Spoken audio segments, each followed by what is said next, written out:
Good evening, ladies and gentlemen, and welcome to coverage of the second round of the 2014 Season 4 Club UK and Ireland Skip Barber Racing School Championship from Lime Rock Park.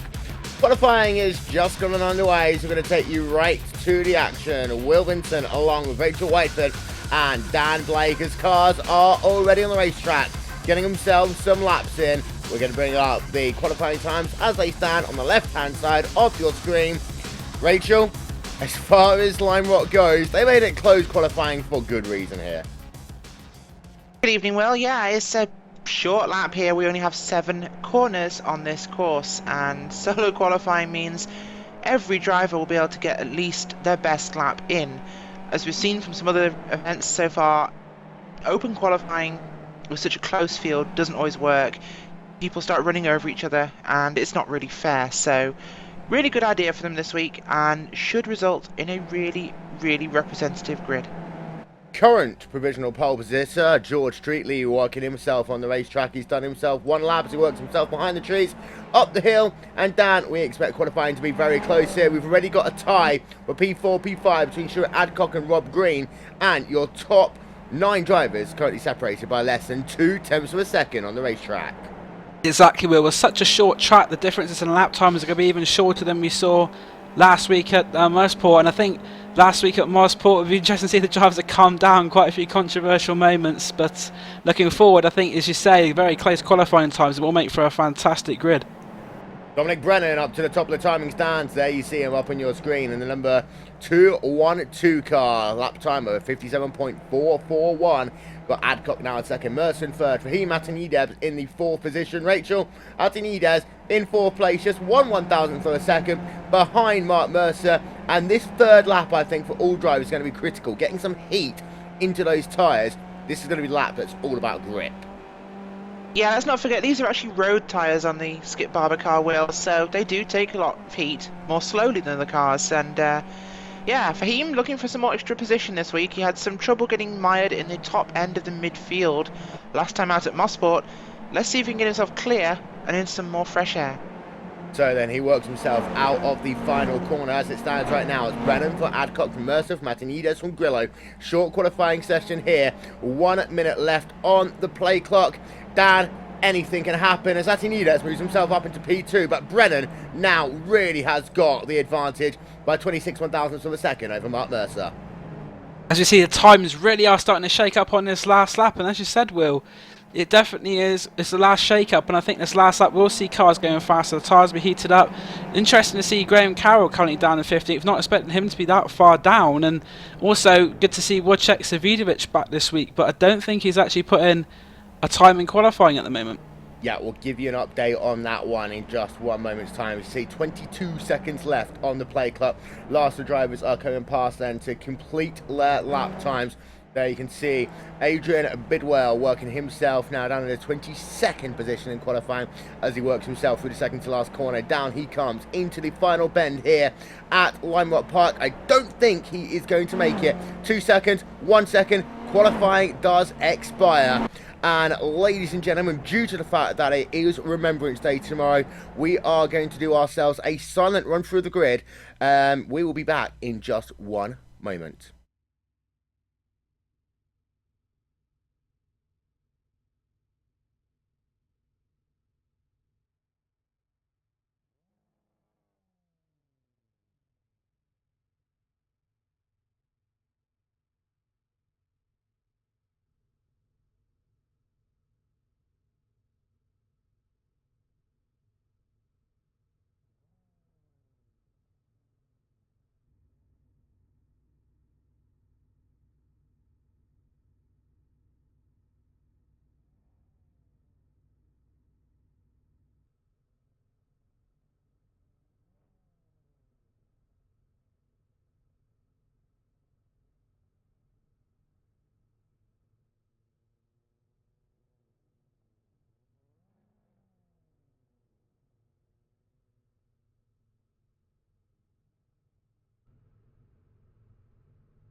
Showing our respect for those who have lost their lives in both the world wars and in conflict since.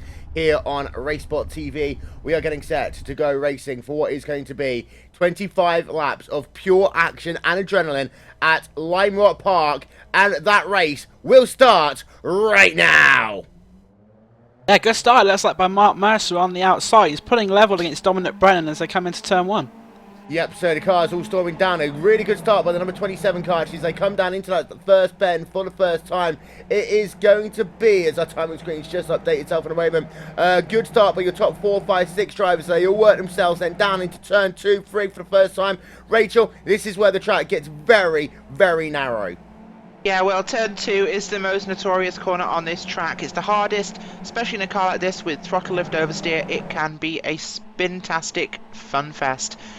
Although one thing to point out, we have 44 cars on the grid this week, Will. This is the biggest turnout for the UK and I Skip Barbers in a long time. Yeah, and it means that one of the shortest tracks they go to, it's going to be one of the craziest ones. We're having a look then on our helicam at Mark Mercer as they work themselves down into the second to last corner. Down they work themselves through that one, down into the final corner, and it's going to start getting very quick, very fast. You see a car just brushing a little bit wide there out the final corner. Yeah, that last corner, a sweeping right-hander, could cause some moments. But it's interesting to see Wojciech Savidovic. I think he didn't quite realise it was a 10-minute qualifying session. He thought it was a 10 minutes, not 5. Had to start from the back, but he's already pushing forward now. So it'll be interesting to see how far he can get. He's obviously, in past seasons, been one of the front runners in the Skippies. Yeah, we've had one driver just fall down the field quite a little bit. We're trying to figure out who that one is. And there you see Savidovic as they're running themselves 2, almost 3 wide down the racetrack as we check in with that 80 car. Now, you can make some passes in the early going, Rachel. You have, though, got to be mighty careful. Savidovic is actually on the outside as he's trying to work on the number 42 cars and work themselves up the hill. Yeah, absolutely. This is one of those big moments, and I believe that car that slipped down was Chris Simpson in the number 8 machine. He actually qualified 19th, he's now 41st, Will. Now, you can make a lot of places, but with it being such a narrow track, you've got to be careful. Cold tyres, remember, it's going to be tricky early on, and there is not many gaps to find a pass. Working on board with Rafael Dretzkers as he is getting passed up on a number 98 car of Clark Williams. Shout out, by the way, to that number 42 car, brother, running the Hulkamania colours. But that number 87 car, very close in this mid-pack right now. Out front is still Brennan leading the way from Mercer. There you can see as they will cycle themselves through turn number 3. Now working themselves up the hill through 4. And then it's that kink right about here, Dan, which is where we're going to see a lot of people try and set up a pass there. When actually, when they come onto the front straightaway, you've got to set up your passes very early here. Contact in the midfield. We have 2 cars off. They are the 80 and the 94, Will. Yeah, and they can see Wojciech Savidovic. Right, and Savidovic, there you can see him. He has got some damage to his race car, so let's get a replay of that, try and figure out what happened to him riding along board with him then. And this is actually coming through 3. There's a number 94 car just ahead of him. Actually, this is down into turn number 2 they're coming into now. So we'll figure out what happened. Does he get rear-ended? They are very close in that mid-pack. And actually a car goes off, swerves across, and that's what starts a huge concertina effect. Then Savidovic makes contact with that number 94 car, putting the 2 drivers out of the race. But that mid-pack, we talked about how busy it is, and now we've got Steve Hefford off on the racetrack as well. There you can see him in the number 72 car. Damn, a couple of early casualties here. Such a big field, it's maybe not quite surprised to see that, but further up the field, a great battle between Stuart Adcock and Paul Grillo. Stuart Adcock has found a way past Paul Grillo, but Paul Grillo looking to try and make an instant reply back on this lap.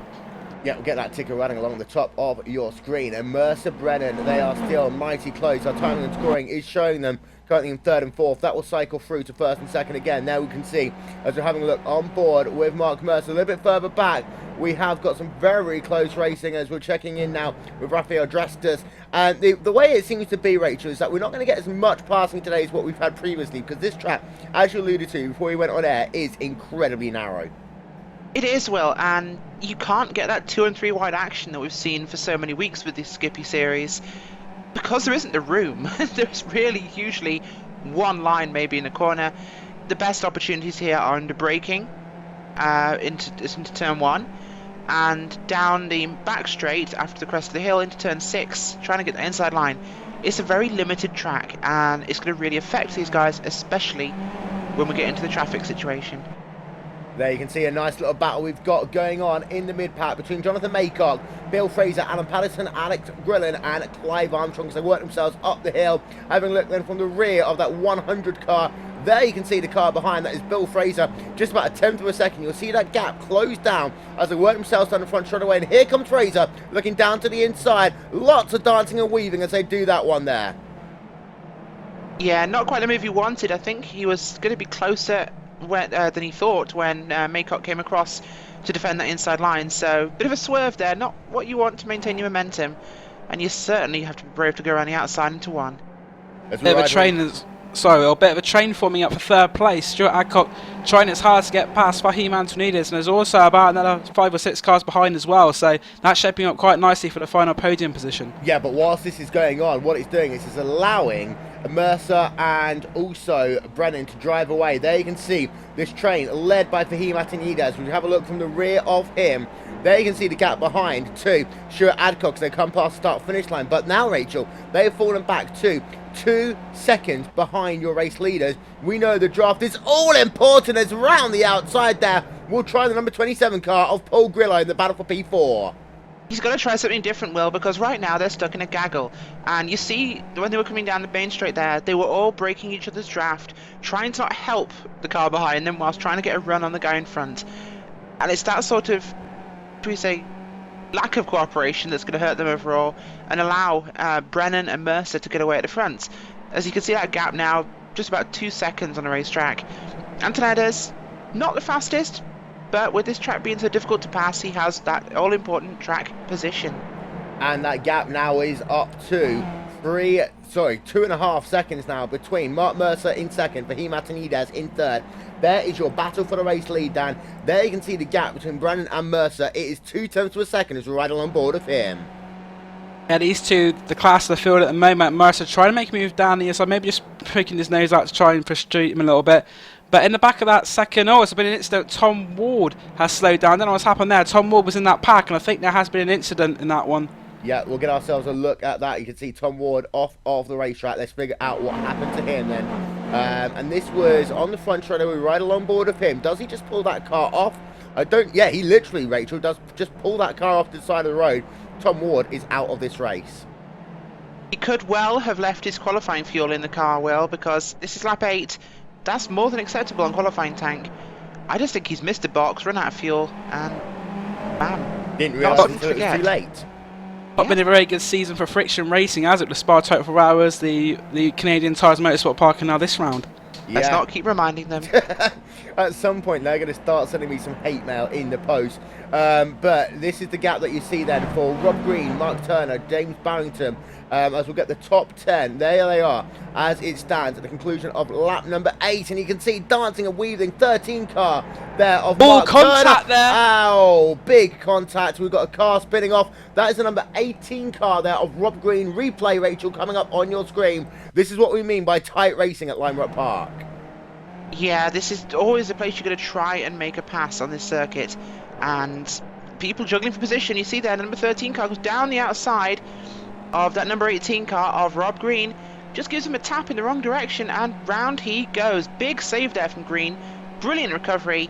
Thankfully, everyone pretty much manages to keep going there. But Rob Green has got quite severe damage, it looks like, to that rear wing, so it'll be interesting to see how that affects him for the rest of the race. Yep, as we're getting another look at that one then, as they come down the front straight away, keep an eye out on Green. There you can see the contact right about there. Rob Green somehow being able to see his left-hand side pod is damaged, as is his rear wing.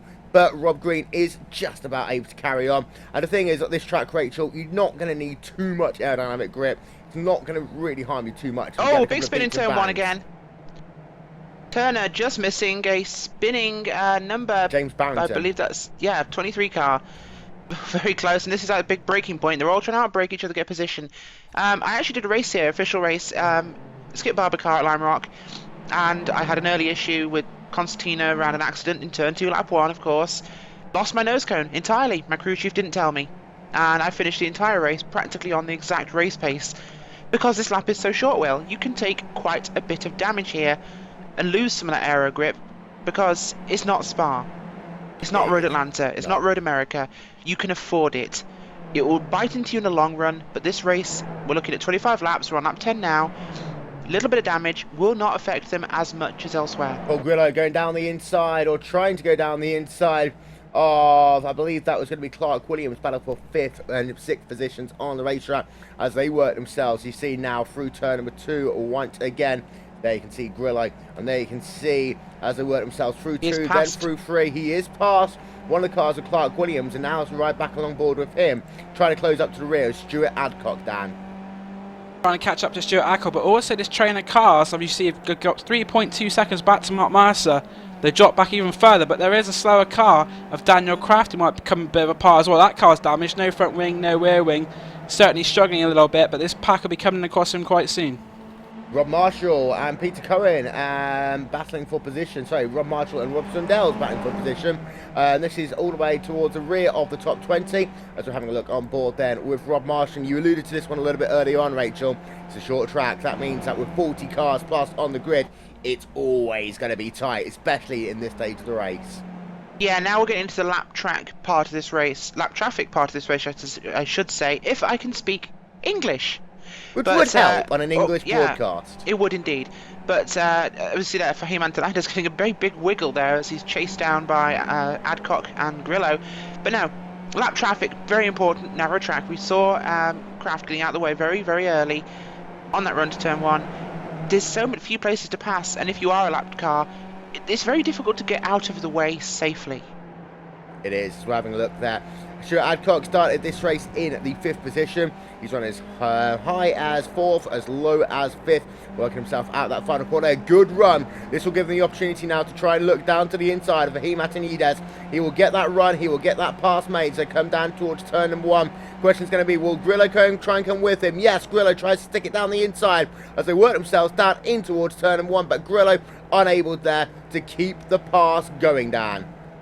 Very good attempt though, but also going a bit across the curb. But Grillo maybe trying a little lunge down the inside, but thought better of it. But Fahim Antonides so far running quite well in 4th position. We saw that he was running a bit further back at the Canadian Tires Motorsport Park before he got involved in a bit of an incident with Peter Cowan, I believe. But running well this time. Hopefully I'll not put the commentator's curse on him. But Paul Grillo is also pretty rapid behind him. It'd be interesting to see if he can just do exactly what Stuart Adcock did the lap before, because Adcock's visibly starting to pull away already. Yeah, and they were looking board with Grillo then. Will he try and do the same thing? It's all about lining itself up out of that final corner. We will ride back along board then with Grillo, and we'll have a look at the speeds as they work themselves down towards turn number 1. You can see already the overspeed about 3 miles an hour. Grillo's going to have to go to the outside as Antonides defends on the inside line. But will Grillo be able to make it work? And the two almost made contact. Grillo will try and hold that outside line. Not quite close enough. Got a car off there as well, Rachel. Yeah, that's lap traffic getting the hell out of the way of this little battle that's going on. As we see Grillo there, putting it definitely down the inside, but no, Antonides will hold the outside. Gotta say, well, I've been loving Antonides' run today. He got himself some very good track position in qualifying. Even though he's not as fast as some of these guys, he's holding it as they go too wide and too deep. This is what we expected from the Skippy as well. Yeah, and Grillo makes it work on the outside, then into turn number 5. I believe Antonides just gave him the position because you do not want to run too wide through that section of the racetrack. So Grillo now up into 4th. But in that sequence of 5 corners alone down, it is allowed Stuart Adcock to gain now a 1.3 second advantage in the battle for the race lead. Brennan now also with a 0.5 of a second gap over Mark Mercer. Yeah, the fighting is actually costing them, as always is the case really. He can't fight and not lose time, but behind it's even fiercer now because Anthony is trying to get way back, but he's got to try and make sure he can defend the position from Clark Williams, and also you got Rafael Joses and George Streetley in that pack as well, so I think these guys will be fighting right to the flag. As these guys continue to battle, as Rachel lights up something that you're not supposed to do if you're A, under the age of 18, or B, would like to stay alive a very long time, Rachel. I haven't lit anything. I don't know what you're talking about. Andrew right along board now with Clark Williams in the number 98 car, working himself up the hill. And that's when that car likes to really get unsettled. These guys doing a very good job, Rachel, under slippery conditions. Yeah, this car, it's not quite got enough power to spin up the wheels cresting 5, but it's got nearly enough. And it can give you a bit of a headache when you try. Especially if this had been the chicane layout, I would guarantee we'll be seeing a lot more retirees as they tried to turn over that crest in a car that loves to oversteer off the throttle.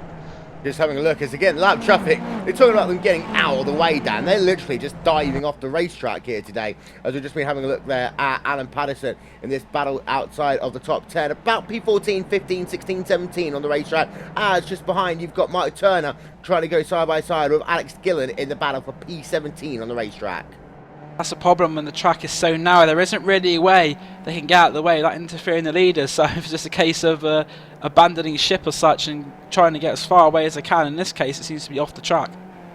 As we continue to ride along board with Mark Turney, as you say, not able to make any further impression on Alex Gillen and battle for P17. But I tell you what's happened out front. Mark Mercer has closed that gap back up. It's now just 2 tenths per second. And here comes Mercer to the outside as they come down in towards turn number 1. Looks as though that Mercer should at least stay side by side. And he makes that pass work on the outside for the time being. But then, Dominic Brennan will come back and will have that line, importantly, Rachel, out of 1 into 2. Mercer just outbraked himself, went a little bit too wide.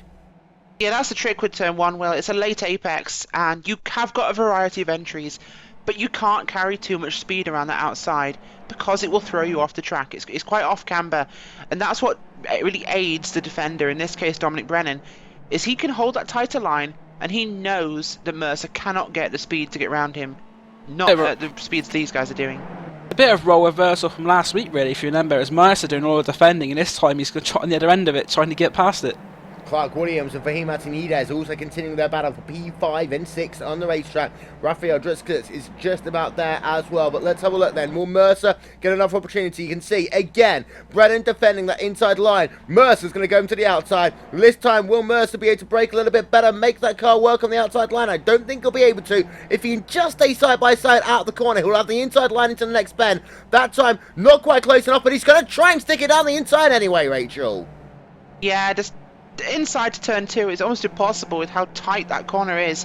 Brilliant efforts there from Mercer, but Brennan, he's defending. Oh, he's found a gap! Down. He's found a gap, yes. He's forced himself on the inside line, running down No Name Straight here.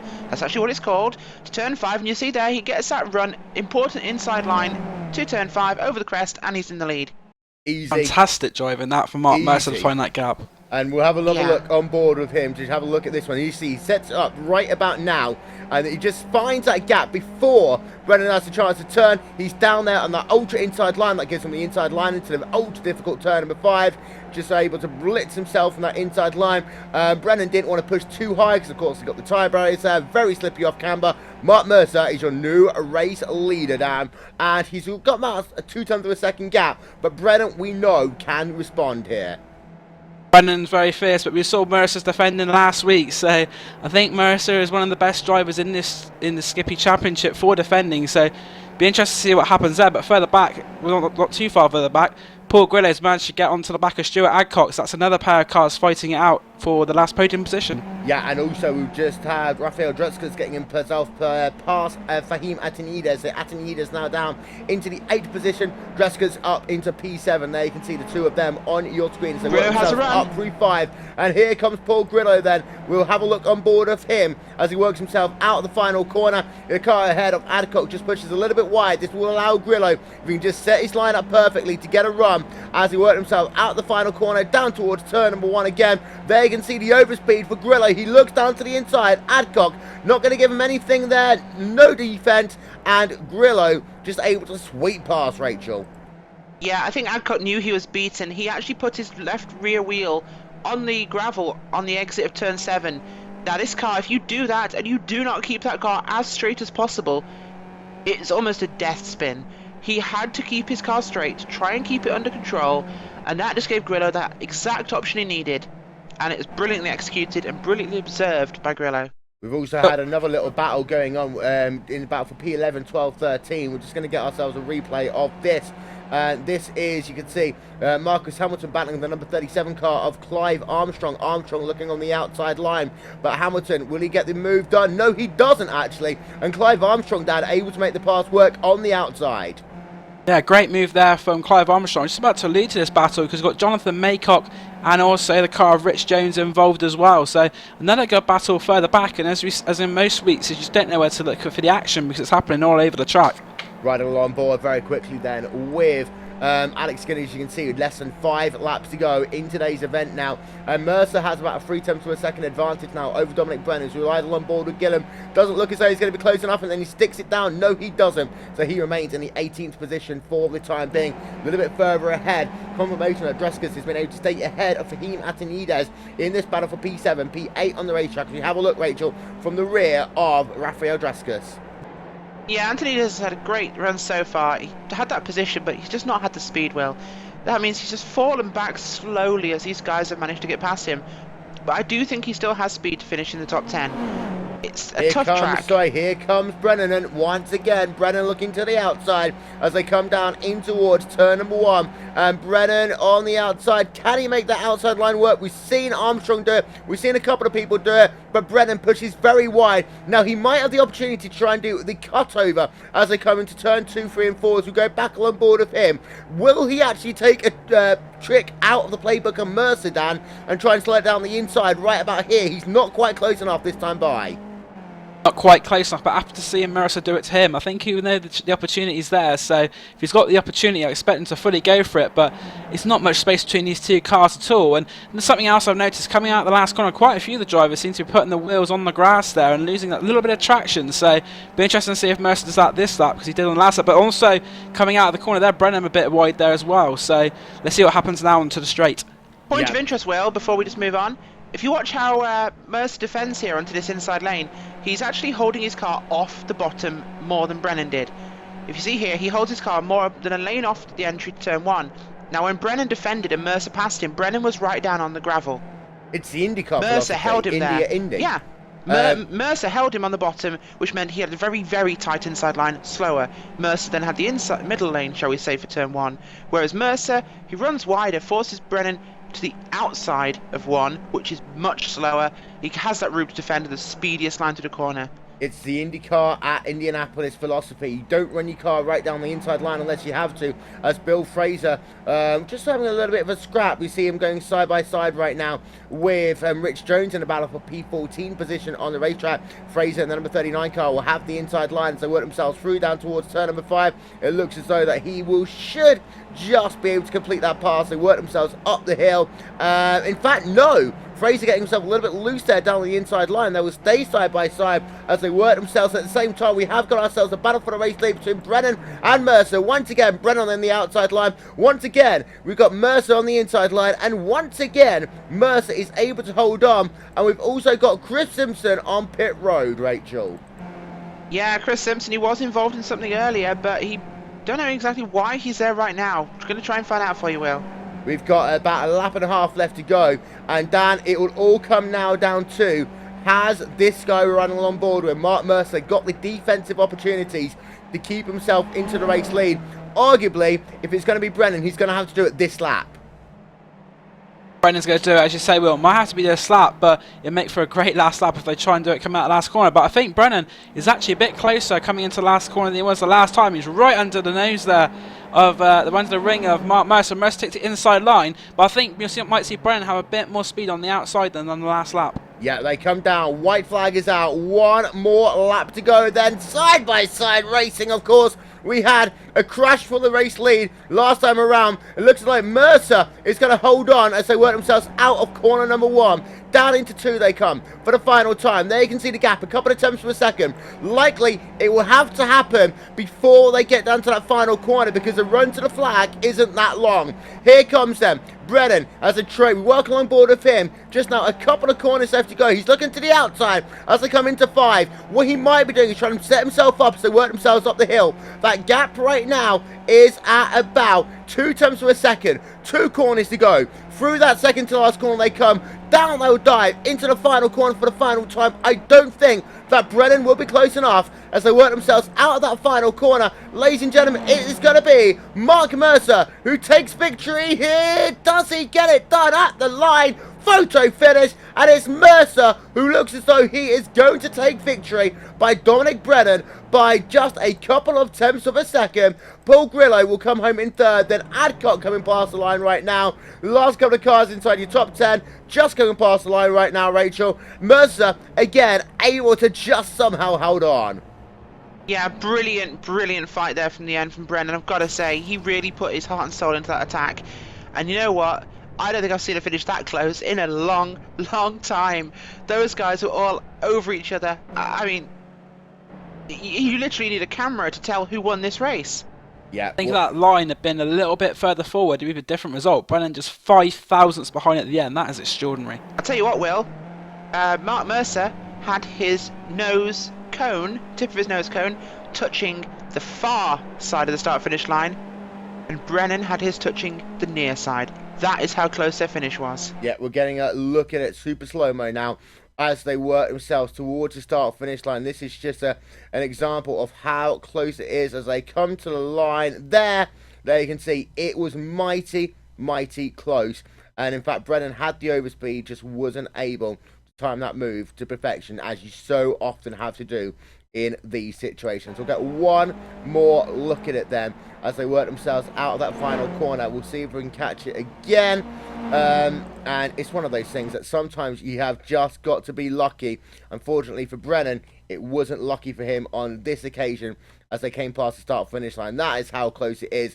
At that point, you really couldn't tell from that angle, but a great finish. So another great race here on RaceSpotTV. We'll see if we can get just one more look at it from our overhead camera. That might be able to give us a little bit of something. They say to work themselves out of that final corner.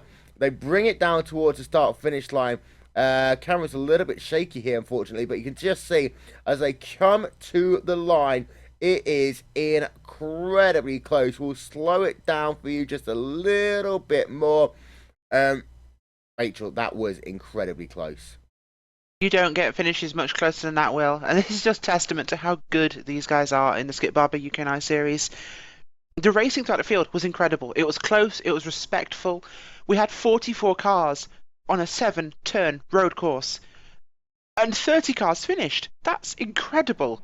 You know, and you don't see that in any official race. You don't see that in most hosted. There's so much respect amongst these guys. And the battle at the top was fraught. Brennan dug everything he could to take it to Mark Mercer. You saw him looking inside, looking outside. They were both attacking, both wobbling. They were literally on the limit of control. And to finish that far apart, I think you can't say one is a winner and one is a loser, because both of those guys put everything into that battle. We're getting ourselves what will be our final look, because I'm sure you guys are sick of it. And there you can see at that particular point they crossed the line, there was not much in it. But in a photo finish, Mark Mercer takes victory here at the now on the top 10 list of tracks we like here in a Skip Barber series, Lime Rock Park.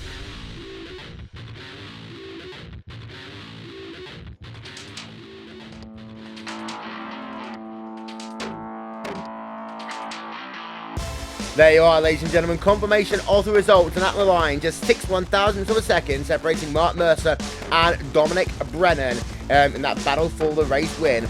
Paul Grillo in third, Stuart Adcock in fourth, Clark Williams in fifth, George Streetley, Rafael Draskus, Fahim Atinides, Tim Adcock and Rob Green round out your top 10. On to page 2 then, and it is Clive Armstrong in 11th, Jonathan Maycock in 12th, then Alan Patterson, Bill Fraser, Rich Jones, Mark Turner, Alex Gillen, Peter Cohen, Robert Plumley and Adrian Bidwell. Rest of what's a very long list of results come up on your screen, Rachel. Yeah, this is one heck of a good result and massive turnout. Big respect to everyone for showing up for this one. You don't often see 44 car fields in iRacing, and I think if a series deserves it, it is this. Well, ladies and gentlemen, that is pretty much all we have time for here tonight. But ladies and gentlemen, don't forget that this coming Saturday, we have ourselves coverage of the 2014 World Cup of iRacing Finals here on RaceSpotTV, powered by And1 Design.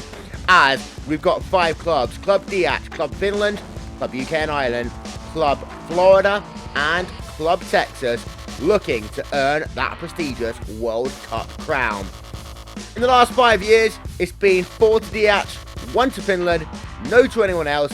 Can anyone finally take that crown? Can UK and I get there first? Can Florida or Texas pull an upset?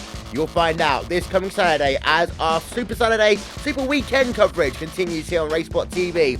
the Pro Series of Road Racing, the World Cup of iRacing, and also we've got ourselves the Long Pond event as well as part of the Target Series, which just signed this past week on RaceSpotTV. Ladies and gentlemen, this has been a RaceSpotTV presentation of the Club UK and Ireland Skip Barber Racing School Championship. Myself, Will Vinton, from Rachel Whiteford, and from Dan Blake. We'll talk to you all next time. Bye-bye.